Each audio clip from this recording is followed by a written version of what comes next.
It's been in the desert for 50 years. They have a very good reputation of being very efficient school, and my involvement was from hearing about their reputation and knowing some of the people involved and how caring that group is about. So it has a long history of just being very good and stable and reputable.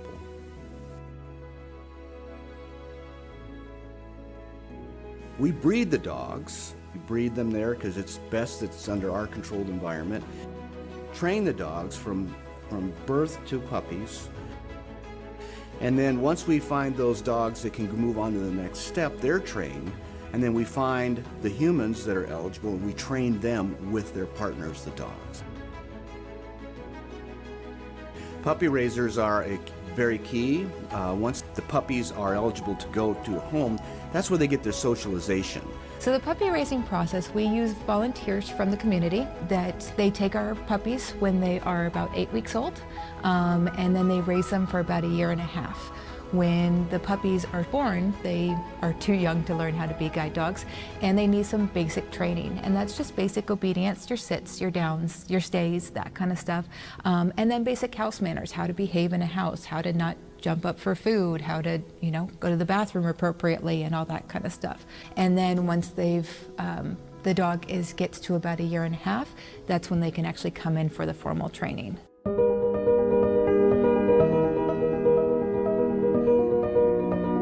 So we have some of the best, most qualified trainers in the nation sitting right here in the Coachella Valley.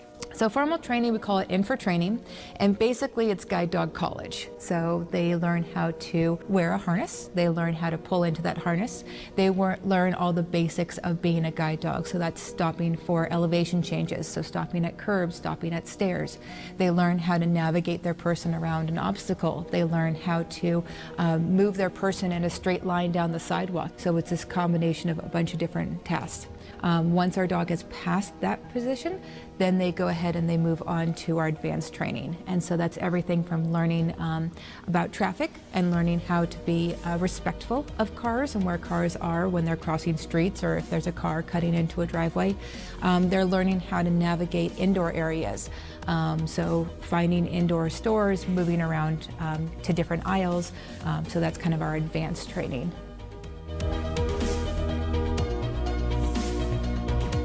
As much as we have to have the right dog, you have to have the right temperament for a human. What you need to do in order to prepare yourself in order to get a guide dog is, one, you need to make sure that you have really good O&M skills, which stands for orientation and mobility. And what that is the way you need to orientate yourself in a normal setting. And mobility, meaning that you get around independently by yourself while you're using a cane. So pairing the dog with its new owner is a very important part of the matching process. Is important about how we make these teams possible. It's very, very important, and it's something that Guide Dogs of the Desert really strives to get right and to really work on. What we do is we have an application process for our students, and that's a combination of learning about that person, learning about their home environment, what they do on a regular basis, what they're looking for in a dog, not just as a mobility tool, but also as their partner, as someone that they're gonna, the end of the day, that's their dog at the end of the day, that's just gonna be living with them. It's a partnership. So these dogs, when we take them, we've taught them how to be guide dogs, or we've taught them how to do guide work. They're not guide dogs until they've actually done the work with a person. We know it's happening, the person knows it's happening, and then all of a sudden you'll see it in the dog, that the dog goes, oh, that's why I learned all this crazy stuff. That's why I'm doing this. When you first meet a dog, they don't know you from Adam. And it's kind of, who is this guy? And why is he here?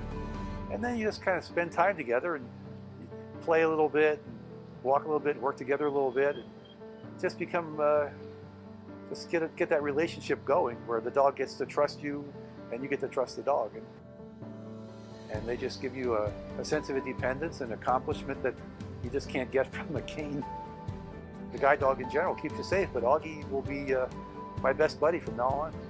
So when it comes to actually owning a guide dog and actually living with it outside of school and it's just you and the dog has been such an eye-opener for me, because using a cane is great and it does open so many doors, but I feel that I've gone beyond that with a guide dog, because now this has opened another set of doors for me that has really broadened my horizon with my independent living skills, my independence. In the next 50 years, I want to see that expand. I want to see our process get better. You know, we're a national school. Although we're in this region, we're still national.